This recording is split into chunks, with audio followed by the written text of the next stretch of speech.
peut commencer? Ouais. Je suis Galilée Périllus, de la radio STFM. Monsieur l'ambassadeur, j'ai 4 questions pour vous. La première question, certaines personnes qui ont demandé le programme de libération conditionnelle, Parole Humanitarian Program, depuis janvier 2023, n'ont pas toujours reçu de réponse. Quel est l'espoir? Bon, je pense qu'il faut noter qu'avec ce programme qui a été initié par le gouvernement américain, par le président Biden, ça a donné l'option pour les Haïtiens de quitter le pays, d'arriver dans les conditions dignes et avec sécurité. Et déjà, c'est presque 200 000 Haïtiens qui ont quitté votre pays avec ce programme. Il y avait une pause créée pour vérifier tout le système du côté des États-Unis. Mais je pense qu'on a même vu, alors, en termes des options, les gens qui ont essayé d'entrer par la frontière américaine avec Mexique, ça a bien diminué. Alors, il y avait cette pression pour quitter le pays, pour payer pour les questions de sécurité. Alors, c'est pas tous. Et même, il y a avec l'ambassade, il y a quelques 35 000 des personnes avec les visas d'immigrants qui attendent les actions. Mais je dois dire que de notre point de vue, c'est très positif de donner cette option et que déjà, parmi les 4 pays qui sont engagés dans ce programme, c'est 40% fait par les Haïtiens. Et pour nous, ça, c'était un succès. Et pour les autres, bien, on attend, mais c'est un système qui a rapidement donné les options pour presque 200 000 Haïtiens. Merci. Monsieur l'ambassadeur, moi déjà Guy, je travaille pour Téléparadis au Cap Haïtien. Ma première question, quelle est votre mission première en Haïti compte tenu de la crise sécurité qui a suivi? Ouais. Alors, je dois dire, il y a 3 piliers chauds. Alors, c'est les 3 questions qui sont toujours liées. C'est les questions sécuritaires, les questions politiques et les questions économiques. Et c'est difficile d'imaginer qu'on peut avoir un succès dans ce pays s'il n'y a pas une combinaison des 3. Quand je suis arrivé dans le mois de mars, j'étais obligé d'arriver par hélico parce que l'aéroport était fermé. Toutes les ambassades, toutes les institutions étaient en train d'évacuation et on a fait une évacuation de presque 1300 citoyens américains vers les États-Unis. Alors, la première mission, c'était la sécurité. Et la réouverture de l'aéroport, qui c'était clé pour créer les conditions pour arrivée initiale de MSS. Alors, je dirais que ces 3 questions, et on a vu aussi, et quand je suis arrivé avec l'ancien gouvernement, c'était tout bloqué. Il y avait du progrès, et je pense que maintenant, quand je suis arrivé, il y avait même les questions de la possibilité dans option B et à ce moment avoir une présidente barbecue. Et je pense que nous sommes loin de ces grains maintenant. Il y a beaucoup qui reste à faire. Mais pour moi, c'est pas oublié. C'est l'une des raisons pour être ici parce que Port-au-Prince, c'est pas Haïti. Et de voir les activités économiques, de voir les conditions des investissements qui sont en train d'être faits ici, c'est important. Parce que s'il n'y a pas des options pour les jeunes gens, alors si c'est seulement l'option d'être membre de gang, alors c'est difficile. Alors pour moi, c'était intéressant de voir, j'ai visité Caricole, j'ai visité un programme agricole, de voir quelles sont les activités, les opportunités du Nord. Parce que bien sûr, les conditions à Port-au-Prince, dans la région de Port-au-Prince en termes de sécurité, c'est pas les mêmes ici. Comme le Sud, c'est différent. Et pour un ambassadeur, c'est important de quitter le capital de temps en temps. Si vos diplomates à Washington ne quittent pas Washington, alors Washington, c'est pas États-Unis, quand Port-au-Prince, c'est pas. Mais les 3 missions sont vraiment liées. Mais le plus, c'est de voir c'est ni dans la capacité des États-Unis, ni la responsabilité des États-Unis de résoudre tous les problèmes. Mais nous sommes ici pour travailler avec tous les Haïtiens qui veulent un Haïti meilleur et d'aider toutes ces activités. Et nous voyons avec le nouveau gouvernement, il y a des efforts.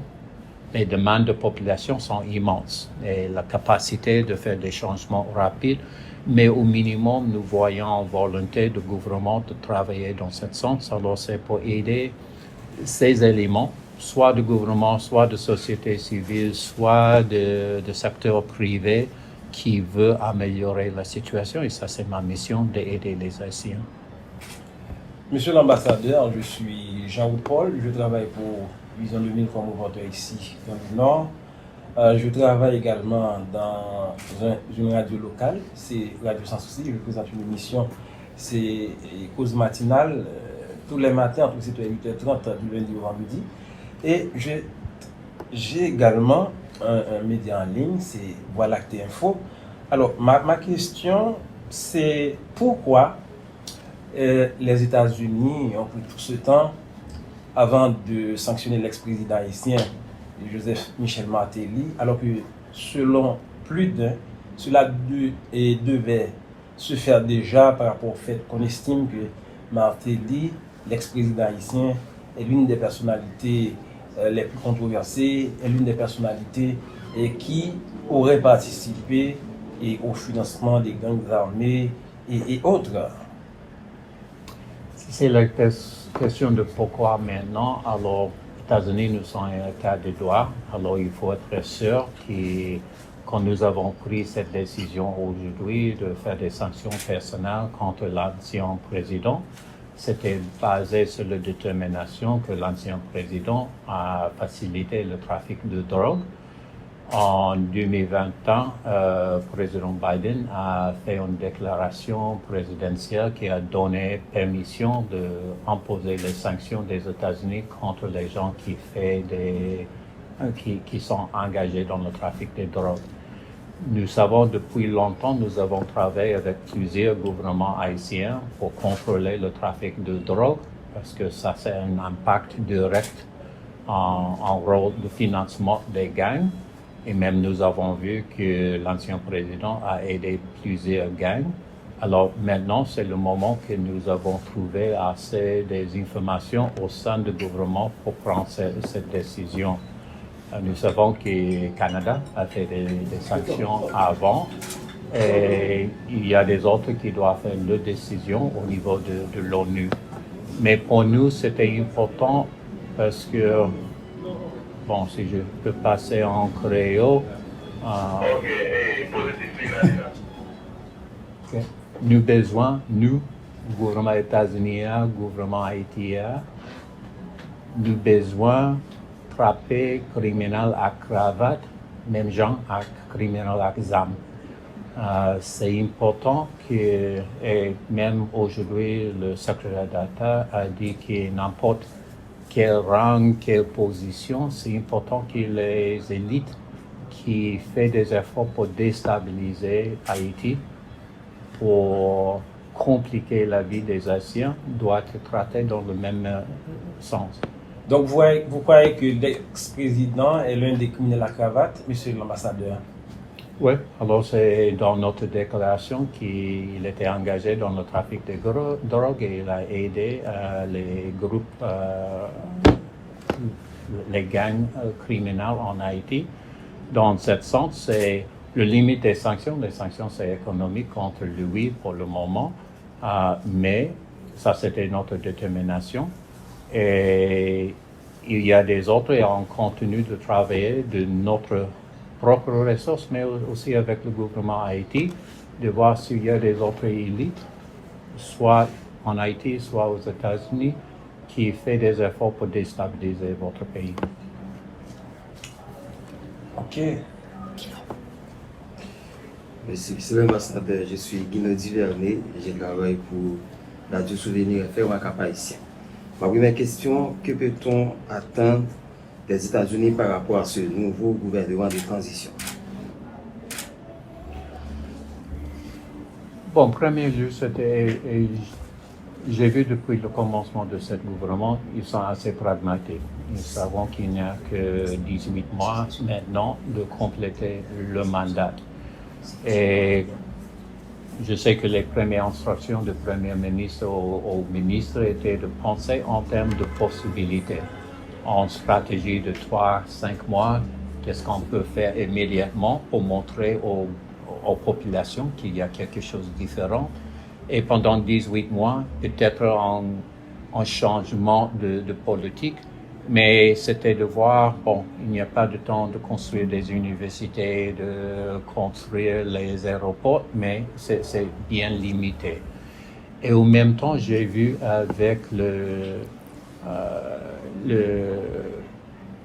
Conseil présidentiel de transition, avec le dialogue national qu'il veut lancer, c'était vraiment dans l'idée, et c'est les mots du président du Conseil, de reconstruire le contrat social entre la population et le gouvernement. Il y a beaucoup des efforts pour voir des élections au commencement de 2026, mais nous savons que la dernière fois que les Haïtiens ont eu des élections, c'était moins que 20% de la population qui a voté, qui implique que pour plusieurs Haïtiens, il n'y a pas une connexion entre eux et le gouvernement.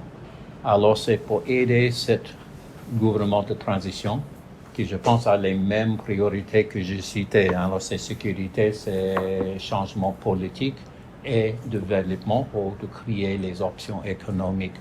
Alors de faire quelque chose de concret, puisque la population peut avoir plus confiance dans le gouvernement, que la prochaine fois qu'il y a des élections, il y aura une beaucoup plus grande participation et que l'éventuel gouvernement élu avoir le sentiment d'une grande partie de la population. Parce que s'il n'y a pas un engagement de population dans la démocratie, c'est difficile d'avancer en termes démocratiques.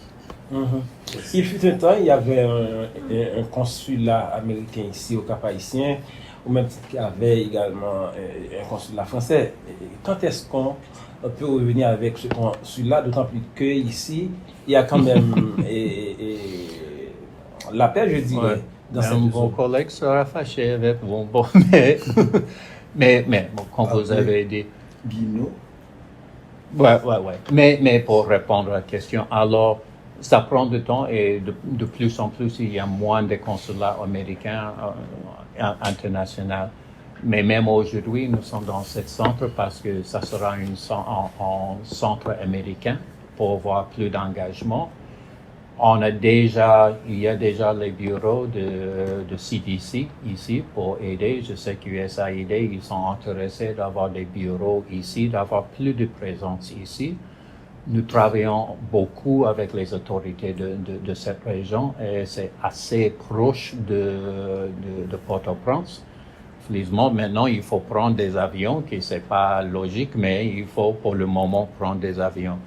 Mais quand j'ai dit je sais et comme ambassadeur, c'est important d'être présent dans toutes les régions parce que je sais que les préoccupations de cette région, c'est différent que les préoccupations de Port-au-Prince, qui c'est différent que les préoccupations de Jacmel. Nous sommes contents de voir qu'il y a des vols internationaux vers les États-Unis. Il y a du commerce de cette région avec les États-Unis. Alors, cette région s'est assez engagée avec les États-Unis déjà. Et nous voulons que dans les années prochaines, il y aura plus d'investissement, plus de commerce avec cette région.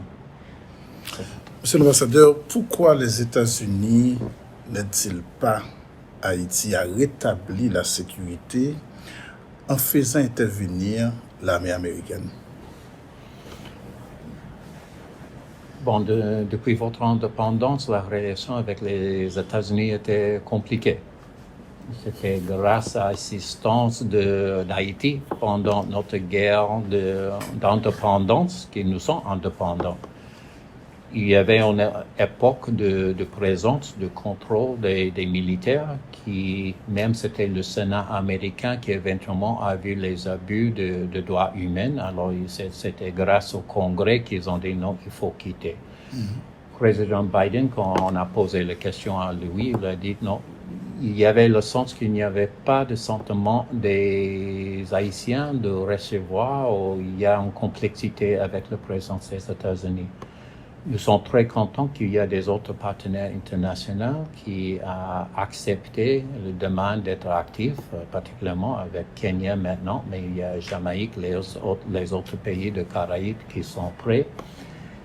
Et en effet, je pense, parce que, vous avez déjà passé les opérations de l'ONU qui étaient ici pour remplacer ou pour imposer la sécurité dans le pays. Cette mission maintenant, je pense que le mot principal dans le titre, c'est d'appui de sécurité. Parce que le rôle de Kenya, c'est pas de prendre charge de sécurité d'Haïti, mais d'aider les institutions de sécurité haïtiennes. Et ça, c'était l'appel de l'ancien Premier ministre Henry, parce qu'il a dit maintenant, les risques posés par les gangs, c'est hors de capacité des services de sécurité. Alors, cette mission a l'idée d'aider avec la capacité des services de sécurité haïtiens pendant qu'on peut diminuer la capacité des groupes des gangs. Nous espérons qu'éventuellement, il y aura la capacité haïtienne sera suffisante et au contraire de penser au moment de terminer cette mission, il n'y aura pas un vacuum de sécurité parce que la capacité haïtienne sera suffisante. Même ici, alors je sais, dans le mois d'octobre, c'est prévu, il y aura des nouveaux bateaux pour le garde-côte ici, pour aider avec la sécurité, le trafic de drogue, le trafic des armes, le trafic des êtres humains, d'aider avec la capacité de chaque région. Merci. Monsieur l'ambassadeur, votre position... C'est l'heure. Alors, je ne sais pas si l'ambassadeur a encore deux autres questions. Monsieur l'ambassadeur, votre position serait-elle en faveur d'un désarmement national en Haïti ou seulement la capitale haïtienne, Port-au-Prince? Désarmement. L'une des questions, je pense, dans ce dialogue national, que le Conseil présidentiel de transition, c'est d'avoir quelle est la vision totale de population. L'estimation est qu'il n'y a que 12 000 membres des gangs. Que le Premier ministre a dit que c'est 12 000 qui prennent otage de 12 millions. Parmi ces 12 000, c'est estimé que c'est 50% qui sont des enfants, moins de 18 ans. C'est vraiment un dialogue qu'il faut faire au niveau national de comment traiter ces gens. Je ne sais pas si c'est possible d'arrêter chaque membre de gang. Il y a les gens qui ont fait des crimes énormes. Il y a les leaders des gangs. J'ai jamais rencontré un Haïtien qui peut accepter un traitement positif. Mais il y a la jeunesse. J'ai noté à Port-au-Prince, il y a un mois, il y avait une petite de 10 ans qui était soupçonnée d'être en guide pour barbecue. Alors, ils ont tiré, ils ont tué, ils ont brûlé le corps de cet enfant. Alors, un enfant de 10 ans, il faut avoir des options. Mais vraiment, je pensais quelque chose. Vous avez 600 000 déplacés qui ont vu leur maison, leur entreprise brûlée par les gangs. Ils ont vu membres de leur famille tués ou violés. Alors vraiment, c'est un échange qui doit être fait au niveau d'Haïti. Évidemment, nous voulons qu'en chaque région, il y a plus de sécurité, qu'il y a une résilience de chaque communauté contre la criminalité. De voir comment il faut le faire, c'est une décision. Nous sommes en train d'aider la police nationale, le ministère de Justice de renforcer votre capacité, pas seulement au niveau de Port-au-Prince, mais dans toute la région. Et c'est l'une des raisons que j'ai visité ici, c'est de voir quelles sont les conditions de sécurité ici. c'est un peu différent. On ne voit pas des gangs qu'on voit ici, mais il y a, bien sûr, il y a le trafic clandestin de plusieurs types. Il y a des autres priorités de sécurité pour cette région. Et, Monsieur l'ambassadeur, comment les États-Unis comptent-ils aider Haïti à résoudre concrètement le problème de l'insécurité qui affecte la majorité du peuple haïtien? Bon, éventuellement, je pense que les causes de l'insécurité, c'est les causes internes. Alors, c'est d'aider, je pense, première, c'est le rapprochement politique, d'avoir tout le monde ensemble travaillant pour la stabilité du pays. S'il y a plus de stabilité, s'il y a respect pour tous les normes de droits de l'homme, pour un système démocratique qui représente vraiment la volonté de population, ça c'est déjà une base. Il y a des pays qui sont bien développés, qui restent toujours avec l'instabilité ou l'insécurité. Au Japon, il y a Yakuza et c'est l'un des pays plus avancés, mais il y a toujours une criminalité dans les pays comme aux États-Unis. Alors je pense qu'on ne peut pas éliminer l'insécurité, mais d'avoir un système résilient. Nous savons que maintenant, avec le MSS et avec l'appui que nous avons fait, nous sommes en train de faire avec le HNP, au PNH, il n'y aura plus de capacité criminelle de prendre des membres de gang. Nous savons qu'il reste un grand manque en termes de système de pénitentiaire et le système de justice, que c'est pour aider Haïti de trouver une solution pour eux. Mais à final, il n'y a pas une solution des États-Unis. Il y a la volonté des États-Unis et les autres partenaires internationaux d'aider Haïti dans leurs efforts de trouver des solutions. Mais je pense que la solution ne vient pas de l'extérieur, c'est avec chaque citoyen haïtien, chaque membre de gouvernement, chaque membre des élites de société civile, même de la presse haïtienne, de trouver un consensus national pour avoir plus de stabilité. Il n'y a que 12 000 membres des gangs. Le fait qu'il peut contrôler, ça veut dire qu'il faut avoir plus des efforts communs contre cette criminalité, mais d'attaquer les causes de criminalité aussi. Merci. Mais merci. Merci beaucoup, monsieur l'ambassadeur. Merci beaucoup.